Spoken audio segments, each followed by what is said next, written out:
Good morning, neighbors, and welcome to my channel. My name is Jerry Ellen, and today I am making bread machine friendly Parker House rolls. These are so simple and tasty to make and great for American Thanksgiving, upcoming holiday dinners, so I thought I'd share. Right there I have 3/4 of a cup. You could use whole milk or canned milk. Full fat, preferably, and I added 1/4 cup of water to that. I'm going to warm it up to a temperature of 43 degrees Celsius or 110 degrees Fahrenheit. And when you make these are good even to make ahead. You can have them rolled and ready in your pan, ready for the oven. Cover them with foil wrap or whatever, or cling wrap, and put them in your refrigerator. They also freeze very well too. And while we're waiting for the dough to rise after I put everything together, I'm doing a little bit starting on some holiday decorating that I'll show you. Just hang out with me a little bit in between while we're waiting for the bread to rise or the dough to rise. So add my warmed liquid to the pan and the bread machine. Take you on over a little bit so you can see better. This is a very nice dough. I love this recipe so much. 1/4 cup of granulated sugar added to the pan there. It has a nice buttery taste, a little bit of sweetness.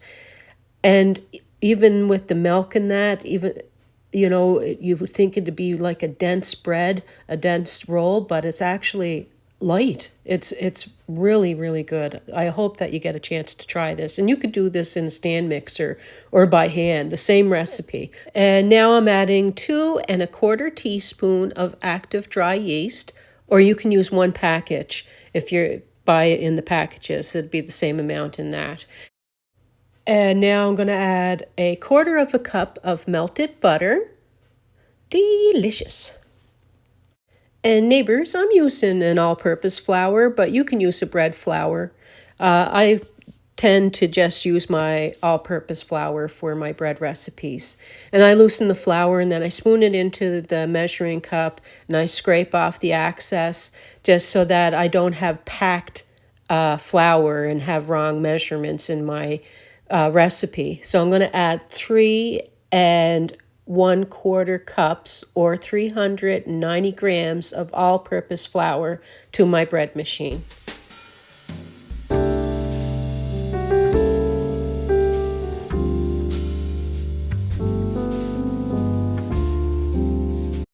And then 1 large egg, the whole thing, and 1 teaspoon of salt. And on my machine, the dough setting I like to use, I'll zoom in on there, is cycle number 13 on mine. And I'll just put it across the screen in case you have the same setting on yours. This is the setting I like to use. If you only have the pizza dough setting, then go with that, whatever dough setting you have that you like to use.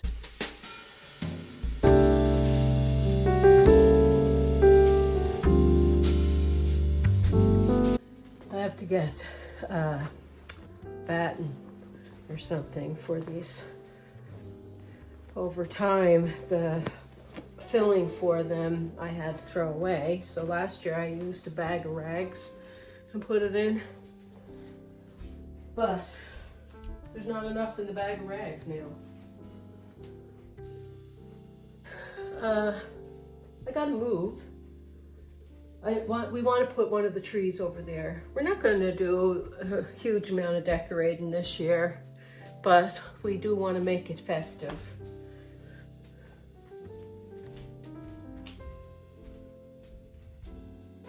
These lamps were a wedding gift to my parents.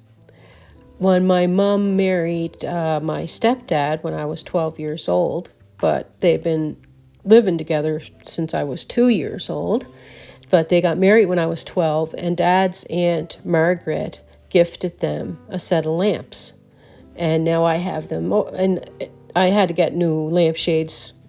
I just actually replaced them again just a couple weeks back.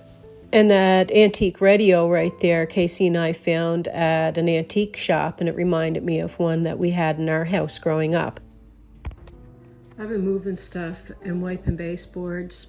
I didn't have the video going because I think I'll share decorating the tree, but this is what I have so far, and I don't know the tree. See, we used to put the skinny, smaller tree in here, but this year we want to put the bigger tree in here. So now we don't know how it's going to fit. But moving things, trying things, yeah.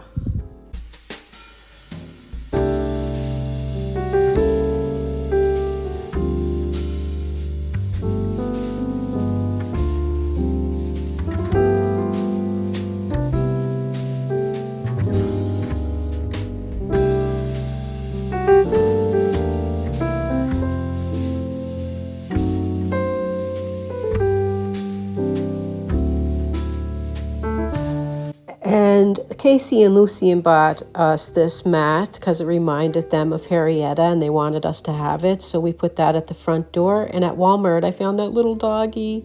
I had to come home with her and put her at the front door because she reminded me of Harrietta. And I got these wreaths at the dollar store. Still have to do more cleaning on the staircase there.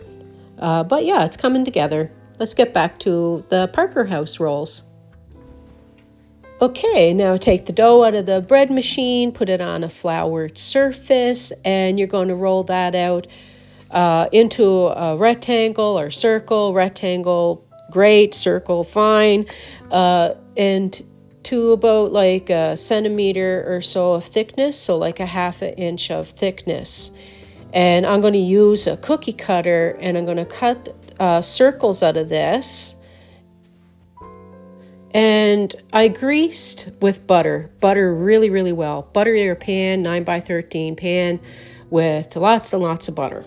And now I'm going to cut these out.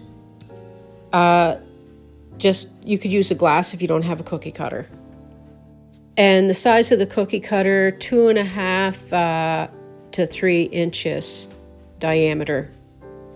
And neighbors, normally, as you've seen if you watch my other bread roll recipes, I weigh my dough, and then I weigh each dough out to be the same. You know, like I weigh the dough and then I take pieces off to get my 12 to 14 rolls that this would make. And I make sure that they're all the same size, and I fuss about it a little bit. And today I didn't fuss about it, and yeah. And 2 or 3 of my rolls were definitely not the same size as the others. Some of these didn't look like the others, as they say on Sesame Street. So now I butter the roll so that I can fold it and have it stick. So you'll see me butter each one, fold each one. Well, you don't have to watch every single one. You'll get the idea. I just kind of make them a little larger, I brush them a bit, fold it over like you're making a lip, and then I put it in the pan. And try to really push on it because they'll pop open if you don't. And you're going to let them proof. Cover them with some cling wrap and maybe a damp towel over that. And you're going to let them proof for about 45 minutes. They're starting to puff up, as you see. And this is what they look like before I put them in the oven. I pop them in a preheated oven of 375 degrees Fahrenheit. If you do 350, they'll come out a little bit lighter in color. 375 a little darker, and 400 even darker. So anywhere between 350 to 400 degrees Fahrenheit you could bake these at. I like the 375, and I bake it for about, depending on your oven, 14 to 17 minutes it will take, okay? And then you'll see a nice browning. And then you want to, right away, put loads of butter over the top. Very tasty, tasty, tasty. Another thing you can do before you put them in the oven is you can brush them with butter on top and put like a little bit of sea salt or something on top to get a saltiness if you like that. So I'm just brushing them with butter, and I'm going to show you what it looks like when I open it up. They are so good. Wait till you see it. These are like a cloud. Look at that. So airy, so tasty. I hope that you really do try these. One of my favorite kind of rolls. I love rolls. My dad used to bake bread and rolls, and just love it. And our neighbors, which were my aunt and uncles and that, and we would go over, oh my goodness, cup of tea, butter and jam, and a roll, fresh out of the oven. Can't go wrong. And they open up like almost like these little sandwich mouths that you can put your leftover turkey in and have a nice little tasty poo of a nice little sandwich. Peace, love, God bless. Please come back again. Bye.